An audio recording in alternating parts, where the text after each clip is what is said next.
दोस्तों कल क्या होने वाला है इसको लेके पाकिस्तान के अंदर बेचैनी बढ़ती जा रही है। आप सभी जानते हैं दोस्तों कल 7 तारीख है और 7 तारीख को nationwide civil defence mock drill होना है।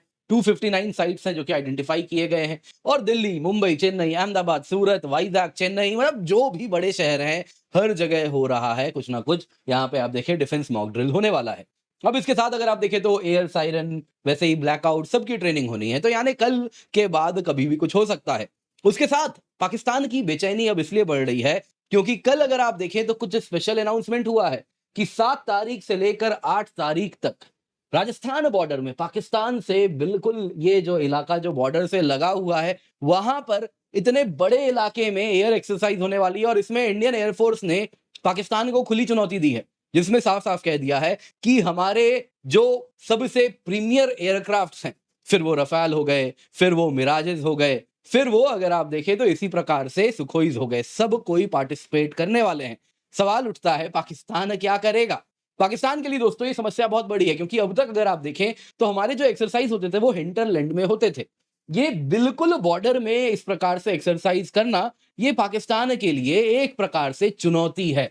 अब दोस्तों पाकिस्तान को भी यहाँ पे अपने फाइटर्स वगैरह डिप्लॉय करने पड़ेंगे, रडार एक्टिविटी बढ़ानी पड़ेगी। तो यहाँ पे भारत क्या एग्जैक्टली अचीव करना चाह रहा है उस पर भी हम चर्चा करेंगे। साथ ही साथ दोस्तों अगर आप देखें तो एलओसी में कई इलाकों में अब फायरिंग भी बढ़ रही है। इन टोटल 35 इलाके हो गए हैं जहां पे इन पोस्ट में बॉर्डर में फायरिंग हुई है और जो संख्या है जहां पे पहले दिन से जो फायरिंग स्टार्ट हुई थी केवल 2 पोस्ट में हुई थी, अब बढ़ के ऑन एन एवरेज आप देखें तो पैरेलली 8 से 10 पोस्ट में फायरिंग हो रही है। ये बता रहा है कि चीजें धीरे धीरे धीरे धीरे एस्केलेट हो रही हैं।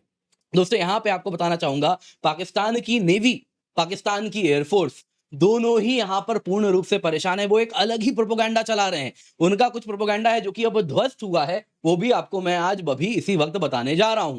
अगर आप देखें सबसे पहले दोस्तों हम बात करेंगे यहाँ पे P8I पोसाइडन। दोस्तों हमारी ये एक एंटी नेवल सर्वेलेंस एयरक्राफ्ट है, नेवल सर्वेलेंस एयरक्राफ्ट है जिसके द्वारा दुश्मन के शिप्स, वॉरशिप्स वगैरह को हम कहां पे हैं, सबमरीन भी कहां पर है, उनको हम कहीं ना कहीं आप देखें तो आइडेंटिफाई करते हैं और फिर उनके खिलाफ जो एक्शन लेना है वो लिया जाता है। अब दोस्तों हुआ यूं, पाकिस्तान के जो डीजी नेवी की हैंडल है वहां से अगर आप देखें डीजीपीआर नेवी, उनसे एक वीडियो आया जिसमें उन्होंने कहा कि देखिए देखिए P8I पोसाइडन एयरक्राफ्ट हमारे जहाजों को देख रही थी, हमने पकड़ लिया इनको। अब दोस्तों लोगों ने कहा तुमने तस्वीर लेके क्या किया? पहले तो दोस्तों सबसे पहले आपको जानना होगा ये जो एयरक्राफ्ट आप यहां पे देख रहे हैं ये सिंपल कमर्शियल बोइंग 737 एयरक्राफ्ट के बॉडी पे बनाई जाती है। उसमें सेंसर्स लगाए जाते हैं जिसके द्वारा वो सारे के सारे नेवल एसेट्स को आइडेंटिफाई कर सकता है। तो ये जब इन्होंने फोटो खींची है लोगों ने कहा ये तो फ्लाइट रडार में दुनिया को बता रहा था कि हम यहाँ पे हैं इस वक्त, जिसको जानना है जान लो। तो ये तो दुनिया को अपना सिग्नल भी ऑन करके रखा था जो कि बता रहा था कि कहां पे हैं, लेकिन पाकिस्तान ने कहा कि हमने तो इनको आइडेंटिफाई कर लिया। अब दोस्तों जो डिफेंस एनालिस्ट हैं फिर वो यहां पे स्टेप इन किए, बोले तुमने तो वो ब्लैक एंड व्हाइट तस्वीर ले ली, उसकी बहुत बड़ा काम कर लिया। जानते हो बदले में वो क्या लेके गया? तुम जहां पे नेवल एक्सरसाइज कर रहे थे इस वक्त, यहां पे आप देख सकते हैं जब वो जहाज आया था पाकिस्तान इतने इलाकों में नेवल एक्सरसाइज कर रहा था। आप देख सकते हैं यहाँ पे मिसाइल गन फायरिंग हो रही है, नेवल शिप्स फायरिंग हो रही है, नेवल शिप्स फायरिंग है। कहां पे नेवल शिप्स डिप्लॉयड हैं? वैसे ही अगर आप देखें तो चाइना के भी कुछ फिशिंग वेसल्स हैं जो कि इस इलाके में यहाँ पे देखने मिल रहे हैं। करीबन 224 फिशिंग वेसल्स हैं जो कि सारा का सारा इंफॉर्मेशन गैदरिंग का काम किया करते हैं और वो पाकिस्तान को भी इंफॉर्मेशन रिले कर रहे होंगे। तो वो सब कुछ इंफॉर्मेशन लेके पोसाइडन P8I जब लेके गया है तो वो क्या देखा है तुमने कभी सोचा? तो ये बताया गया, बोला कि इसका जो रेंज है 350 किलोमीटर का सरफेस वेसल डिटेक्शन रेंज है। यहां पे जहां पे तुम कह रहे हो तुमने डिटेक्ट किया है वो तुम्हें बताया है कि मैं यहां आया हूं, फ्लाइट रडार में दिख रहा है कि मैं यहां पे हूं, सबको बता रहा है वो वहां पे है। और बदले में ये 350 किलोमीटर तक, यानी कि क्या कराची, क्या ओरमरा और इसके आगे आप जाएंगे तो ग्वादर है, सब कुछ यहां पे इसको दिख चुका है कहां पे पाकिस्तान के कौन से जहाज डिप्लॉयड है। लेकिन वो तस्वीर तो उनको नहीं दिखाएंगे, उनकी तरह ये बेवकूफी नहीं करनी क्योंकि उनके लिए मजबूरी है, उनको लोगों को दिखाना है कि वी आर एक्टिव। सच्चाई क्या है, पाकिस्तानी नेवी बहुत बुरे तरीके से फंसती हुई इस बार दिख रही है क्योंकि एसेट्स में कोई कंपैरिजन ही नहीं है। दूसरी तरफ दोस्तों यहाँ पे पाकिस्तानी एयरफोर्स का भी एक ऐसा ही अलग पाखंड हुआ। उन्होंने कहा कि उन्होंने रफेल के जो सबसे एडवांस्ड, अगर आप देखें जो स्पेक्ट्रा नाम का, आप जानते होंगे इलेक्ट्रॉनिक वॉरफेयर सुपीरियरिटी है, रफेल का स्पेक्ट्रा सिस्टम है, उन्होंने कहा कि हमने इसको जैम कर दिया अपने JF-17 से। वो क्या है JF-17, मतलब उनको लगता है कि फ्यूचर से आया हुआ एयरक्राफ्ट है, 10वीं पीढ़ी का दैयारा क्या बोलते हैं वो, तो कुछ उस प्रकार का एयरक्राफ्ट है। फिर उन्होंने ये सब न्यूज़ चलाना शुरू किया। आज दोस्तों यहाँ पे ये डॉक्यूमेंट आया है जिसके द्वारा ये क्लियर हो रहा है कि अगर आप देखें इनिशियल रिपोर्ट कन्फर्म है, जिसके अंतर्गत आप अगर देखें तो 1 मई की बात हो रही है, 2350 यानी रात के 11:50 से लेके रात के 12:20 यानी आधे घंटे के समय में 3 अनआइडेंटिफाइड एयरक्राफ्ट आए हैं, जो कि स्कार्डू, उसके आगे अगर आप देखें तो बाकी इलाकों में गए हैं, और इसके साथ अगर आप देखें तो इस तरीके से स्कार्डू, गिलगित, एस्टोर, ये सारे इलाकों की बात हो रही है। वहां पे वो सारे एयरक्राफ्ट आए, पूरा का पूरा सर्वेलेंस किया, उड़े और वापस चले गए। दोस्तों ये बता रहा है कि रफाल एंटर भी किए, सब कुछ मॉनिटर भी किया और चले भी गए, और तुमने कुछ नहीं किया। इसमें साफ साफ कह रहे हैं no action taken, no firing, no damage, ये इन्होंने फाइनली कहा है। यानी कि जैसे कि रफेल भी पूरा मॉनिटर एंड सर्वेलेंस करके गया, कुछ वैसे ही P8I भी पूरा सर्वेलेंस करके गया, और तुम लोग क्या किए, केवल और केवल इस प्रकार की बातें बना रहे हो। अब दोस्तों आते हैं इसके साथ किस प्रकार से एयरफोर्स को लेकर पाकिस्तान के लिए टेंशन बढ़ रही है, क्या हो रहा है, आइए जरा कल देखते हैं। इससे पहले आगे बढ़े, जल्दी से जाएं, वीडियो लाइक कर दे, चैनल सब्सक्राइब कर दे, बेल आइकन अवश्य दबा दे। आपको अभी बता रहा हूं क्योंकि आज हमारा ऑफर खत्म हो रहा है, कुछ घंटे बचे हैं, तो आप सब्सक्रिप्शन ले सकते हैं केवल 17,999 रुपए में। इसमें 1 साल की फ्री एक्सटेंशन भी आपको मिल रही है, तो आप निश्चिंत होकर जुड़ सकते हैं। दोस्तों बहुत ही अफोर्डेबल प्राइस पे complete GS, CSAT, prelims test series, mains test series with evaluation आपको मिलता है, तो आप निश्चिंत होकर जुड़े, यूज द कोड KC10। अब देखते हैं जरा दोस्तों हुआ क्या है, कल क्या हो रहा है। सबसे पहले अगर आप देखें तो कल 7 में है, 259 लोकेशंस आइडेंटिफाई किए गए हैं जहां पे नेशन वाइड ड्रिल होगा, और इसका फोकस होने वाला है कि क्या ट्रेनिंग दी जाएगी, कैसे फर्स्ट रिस्पांस दिया जाए, एयर रेड, सायरन हो, ब्लैकआउट हो, तो सिविलियंस को तैयार किया जा रहा है। ऑफिशियल्स का कहना है कि हाउस होल्ड तैयार करें, एक मेडिकल किट अपने पास रखें, टॉर्चेस रखें, कैंडल रखें, कैश इन हैंड रखें, क्योंकि इलेक्ट्रॉनिक सिस्टम्स जो है वो सब बंद हो सकते हैं, बिजली काटी जाई जा सकती है, तो इस तरीके से आपको तैयार करना होगा। ये जो लोकेशंस हैं उसमें से 100 से अधिक लोकेशंस वो हैं जो कि प्रायोरिटी 1 में आ रहे हैं, हाईली सेंसिटिव हैं। दोस्तों 1971 से हमने इस प्रकार का ड्रिल नहीं किया है जो अब कर रहे हैं, और इसके ऊपर पाकिस्तान की भी पैनी नजर है, सिर्फ पाकिस्तान क्या पूरी दुनिया की है।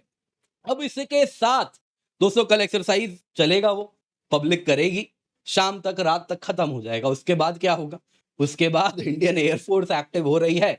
जी हाँ, अगर आप देखें तो एक नोटिस टू एयर मिशंस, जिसको पहले नोटिस टू एयरमैन कहा करते थे, वो इशू किया गया है, जो कि इस इलाके में किया गया है। आप देख सकते हैं बिल्कुल पाकिस्तान के बॉर्डर से लगा हुआ इलाका है। यहाँ पे क्या है, थोड़ा सा बॉर्डर ओवरलैप कर रहा है, वैसा है नहीं, घबराइए ये मत। अगर पाकिस्तान से देख रहे हैं तो अभी घबराइए मत, अभी तक बहुत कुछ होना बाकी है। ये थोड़ा मिस्टेक है, थोड़ा अपने बॉर्डर में ही सब कुछ हो रहा है। इसके आगे अगर आप देखें तो यहाँ पे IF ने साफ साफ कहा है कि रफेल, मिराज 2000, सुखोई 30 तीनों इसमें पार्टिसिपेट करने वाले हैं, और इसके साथ फ्रंटलाइन एयरक्राफ्ट हैं जो कि आने वाले हैं।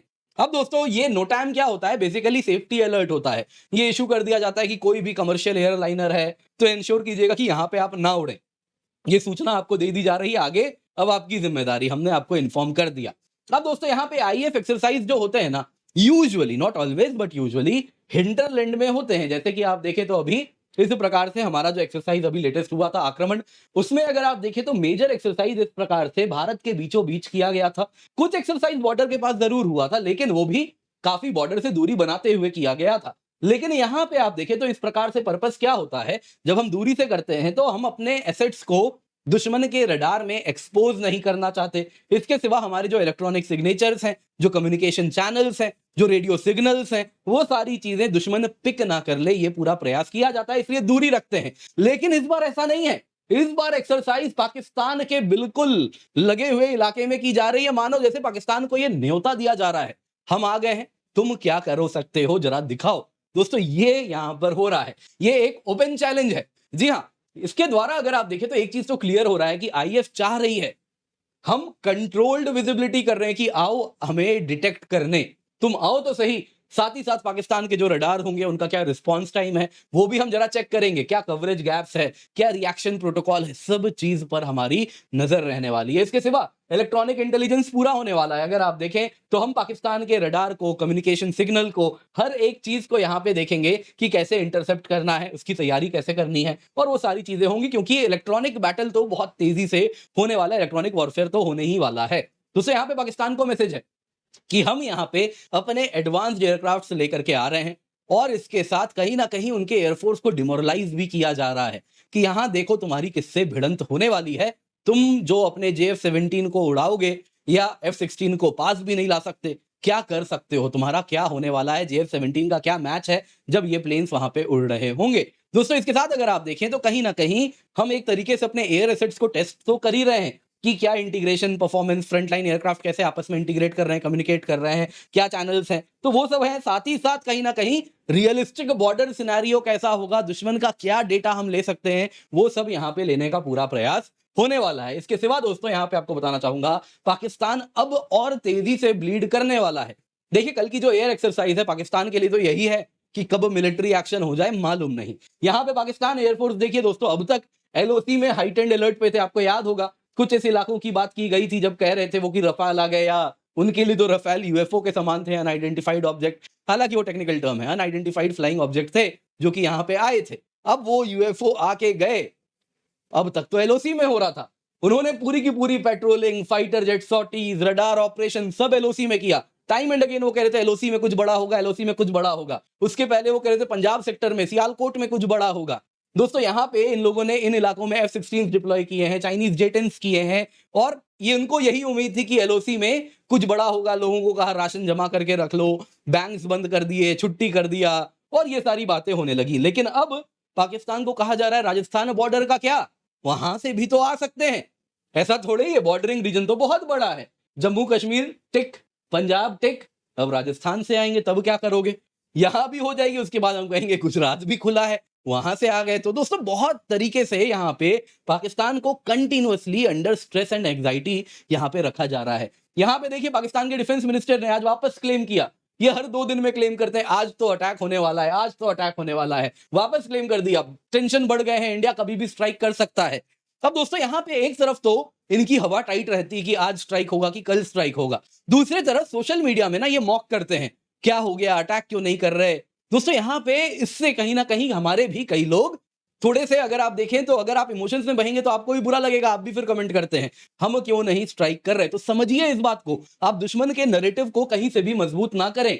यहाँ पे एक बात जानिए कि देखिए भारत बड़ा काम है, वो धीरे धीरे इकोनॉमिक स्ट्रैंगुलेशन कर रहा है पाकिस्तान का। पाकिस्तान एविएशन ठप किया है, ट्रेड ठप किया है, क्रॉप्स उनके कोलैप्स हो रहे हैं, पानी बंद हो रहा है, फॉरेक्स उनकी ब्लीड कर रही है। वैसे ही आप देखें IMF भी नजर बनाए रखा है कि कब पैसे बंद हो जाएंगे, भरोसा नहीं है। इन्वेस्टर्स कौन ही आएगा अब पाकिस्तान में। वॉर पोजीशनिंग की वजह से millions of dollar Pakistan daily cost कर रहा है, सिविल अनरेस्ट ब्रू अप हो रही है। नतीजा ये हो रहा है पाकिस्तान चाहता है कि हम अभी स्ट्राइक करें, छोटा स्केल का वॉर हो, वॉर भी क्या स्कर्मिश हो, यहां से हम गोले चलाएं फिर वो गोले चलाएं, कहे चलो चलो जी बराबरी पे बात हो गई, खत्म करते हैं।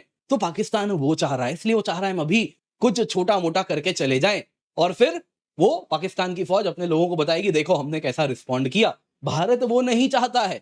भारत चाहता है इस बार कि हम ऐसा इलाज करें कि आसिम मुनीर आए या उसके बाद कोई और आए, दोबारा इस प्रकार की हिम्मत ना हो। दोस्तों यहां पे आपको जानना होगा, भारत ने अब तक ऑफिशियली कोई डिवीजन भी मूव नहीं किया है, लेकिन बलूचिस्तान पाकिस्तान ने आज खुला छोड़ दिया है, लाइकवाइज डोरेंट लाइन खुला छोड़ दिया है। नतीजा क्या हो रहा है, पाकिस्तान तो हर तरीके से अपने आप को एक्सपोज करता जा रहा है, सारे पत्ते उसने आउट इन ओपन रख दिए हैं। इंडिया क्या कर रहा है, खुद उसके लिए कबर कह रहा है कि और कोड़ो और कोड़ो, हमें कुछ नहीं करना है, हमारे लिए दिन के 30 मिलियन 40 मिलियन खर्च करना कुछ नहीं होता है, वो हम ऐसे ही कर देते हैं, उससे ज्यादा तो हमारे यहाँ लाडली बहन स्कीम योजना में हम दे देते हैं, तो वो तो कुछ भी नहीं है हमारी जैसी अर्थव्यवस्था के लिए। तो उनके लिए क्या है, हम कह रहे हैं कि रोज कब्र खुदवा रहे हैं, खोदते जाओ खोदते जाओ, एक दिन आएगा उस दिन हम जाएंगे, जो उसने गड्ढा खोद के रखा है उसमें बस धक्का देना होगा। तो जब आप पाकिस्तान के नैरेटिव को कहते हैं ना कि क्यों नहीं अटैक कर रहे, तो वो कभी मजबूत ना होने दीजिए। हमेशा वॉर जो होना है, कैसे होना है, किस स्केल में होना है,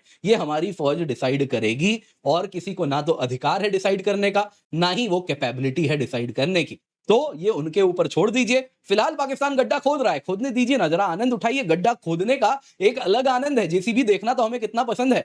पाकिस्तान स्वयं जेसीबी से अपने लिए गड्ढा खोद रहा है, एंजॉय कीजिए, मजे कीजिए। दोस्तों बाकी उम्मीद करता हूं वीडियो आपको पसंद आई होगी, लाइक जरूर कीजिएगा। यहाँ पे Unacademy all India prelims mock test है संडे को, आप जरूर जुड़ सकते हैं। आपके लिए ये सारे हम batches, GS paper, CSAT paper दोनों ही हो रहा है, आप जरूर जुड़े, पिन कमेंट में आपको लिंक मिल जाएगा।